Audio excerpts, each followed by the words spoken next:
We're going to move on to the next story here, and this is a story I've been following for a long time, but there's a new update in it. So, the city of Stockton has a guy in Stockton walking around calling himself Batman, and he stops people from doing meth and just crime in general. He hangs out at the dollar store, and apparently, I don't know if you guys know what the dollar store is. If you know what a 99-cent store is or a 98-cent store is, it's basically a store, everything is 98 cents, 99 cents, $1. Some dollar stores, oddly enough, have stuff that costs more than $1, and I don't know how they do that, but they do. But anyway, so in Stockton, which is a crime-ridden hellhole by all measure, I'm from California, so I can say that. I have friends actually down there in Stockton, and it is a crime-ridden hellhole. But so apparently, there's a guy who calls himself Batman walking around Stockton, the parking lot of the dollar store, being like, "Stop, evildoer!" And his kids are with him. Now, I'm not going to knock the idea of wanting to stop crime. That's very noble. I have no problem with that. And I have no problem with people taking the law into their own hands. I guess I kind of do. Yesterday I talked about To Catch a Predator and the Pop Squad and all that, how they go to stop child molesters. And that's kind of what he's doing. I don't really think he should bring his kids into it. If he wants to call himself Batman, fine. If he just wants to walk around and be like, "Hey, I'm calling the cops right now, and call me Batman," if anyone asks who I am, I don't really have a problem with it. I don't have a problem with real-life superheroes in general. What that is that's a movement or a group of men and women who dress up. This guy doesn't dress up. He's just walking around wearing a tap-out shirt, but I'm assuming it's tap-out. That was a bit of a stereotype, but real-life superheroes are what it is. Real-life superheroes. They're men and women who generally dress up in costumes and patrol cities, and if they see a crime happening, they call the police. Fair enough. And a lot of times they also do charity work, so they'll dress up as like the Red Avenger or Captain Awesome, and they'll be like, "Hey, here, take these sandwiches, homeless people." Fair enough. You can't fault that stuff. I think that stuff's interesting. There's a great documentary called Superheroes that HBO did quite a few years back. I think it was like 2007, something like that. And it's a look into all these people's lives. And some of them are like these 3 young kids in New York, and they're like, "Yeah, we got bullied a lot, so we decided to, gang up. We live together and we train all the time, and we're constantly lifting weights, and we patrol the city, and we do all this stuff." There's another guy who's like built this armor, he's wearing like spandex, and then he has like armored suit. That's giving him too much credit. It's like he has this giant battering ram that he fits onto his arm to punch stuff. Hopefully not people. And they show him testing it out on he has this thing of balsa wood, and he's like, "Watch this." Crashes the balsa wood. He's also drinking quite often during his routine, during his patrol. They show him cracking open a couple beers. And he pretty much is just hitting on chicks. So basically, there's all sorts of levels to this. Some people are in it for the fame. Some people are mentally ill. One guy they profiled was living in his van, but it was worth it because he was fighting crime. When you watch that documentary, and of course that documentary, I was like, I had 2 things. One, I want to be one. That lasted about 34 minutes. Secondly, I wanted to know more about him. And it's funny because you look into them, and this happens a lot in the documentary. A lot of them, they'll be like, "Yeah, I'm a superhero because of Kitty Genovese." Kitty Genovese is this incredibly famous story, true story, tragic story. I think it was in like 74, in the 70s, I think. My facts are always, if I don't have it in front of me. Anyways, Kitty Genovese was a young woman who got attacked in broad daylight. And while I think maybe 12 people were standing around her, a bunch of people were watching from the apartments. This is New York City back in the 70s, and that would talk about a crime-ridden hellhole. It was incredibly bad. People were watching from the windows. A guy is stabbing her in the middle of the day on the street. She starts to bleed out. He leaves. He gets away. I think they caught him later on, and eventually some people came out, and they're just like walking by her, just standing there. Nobody does anything. She dies. And that was a big wake-up call where people were like, how could we as a nation let that happen, to let this young woman get stabbed? And people were there. It wasn't like it was in the middle of nowhere.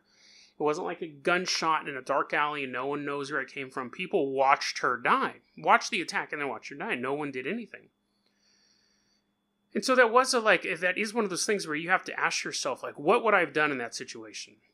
And back then, I think people were just, in New York particularly, more apathetic towards just crime in general. I don't want to get involved. It's not worth my trouble, or I don't want to get involved. I could be dangerous for me, things like that. I think definitely if I saw a crime happen, whether or not I would intervene would be determined on a couple different factors. If I'm walking down the street and I see a man getting mugged by another man, the chances of me intervening into that is much greater than if I'm walking down the street and I see a man being mugged by what I know is a street gang.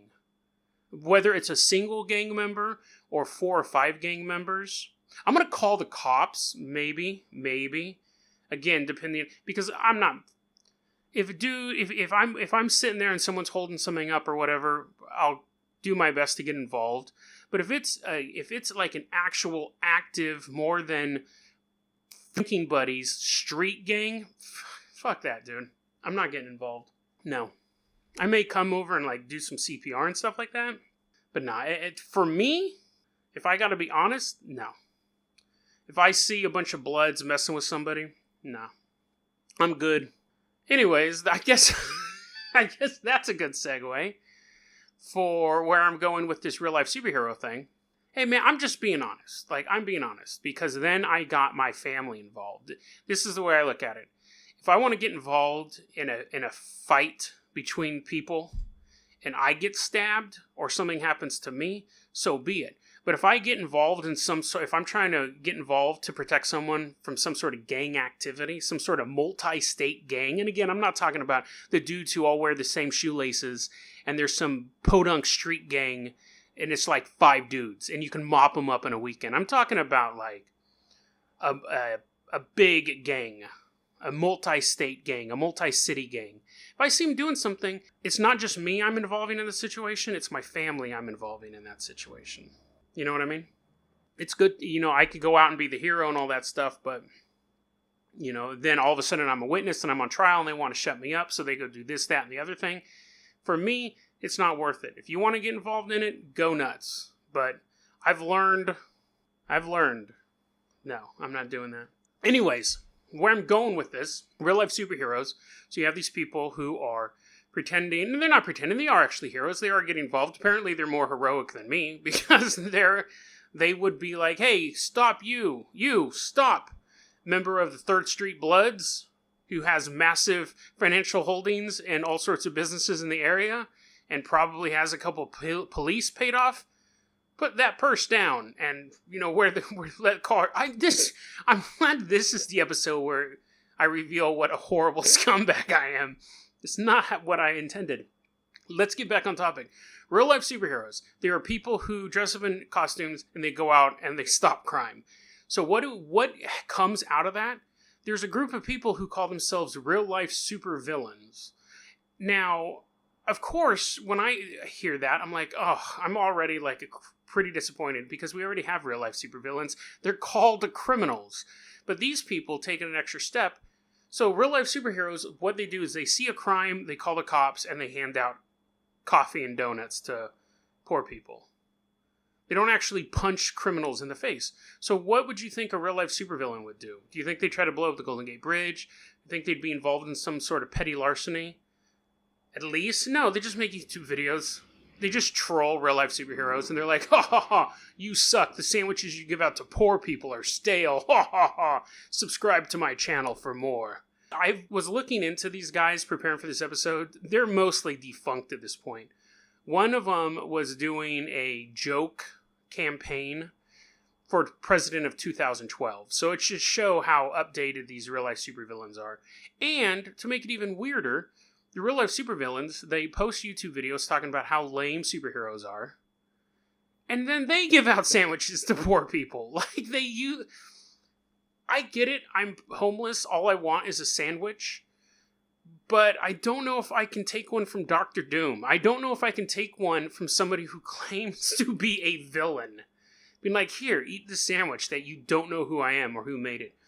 If Captain America gave me a sandwich, I'd be like, yeah, Cap, keep fighting them Nazis. If Doramu, what's that guy's name? The Flaming Head is like walking down Skid Row and he's like, sandwiches for all. Come on, man. I would like to see a real-life supervillain.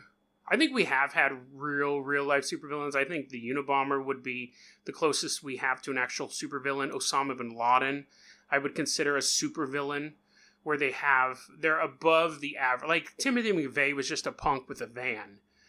But the Unabomber was like, it was this decade-long mystery. He's building these little bombs. He had like his own little hideout. Osama bin Laden, it goes without explaining, he had his thing going on. But to, like, Osama bin Laden, what he had on pat was those videos that he made too, which, I don't speak Arabic, so who knows what he was saying. We only have what the translator's saying. But imagine if one year everyone's watching the Super Bowl, and instead of watching the commercial for the new Diet Pepsi brand, I lost my Diet Pepsi sponsorship, by the way.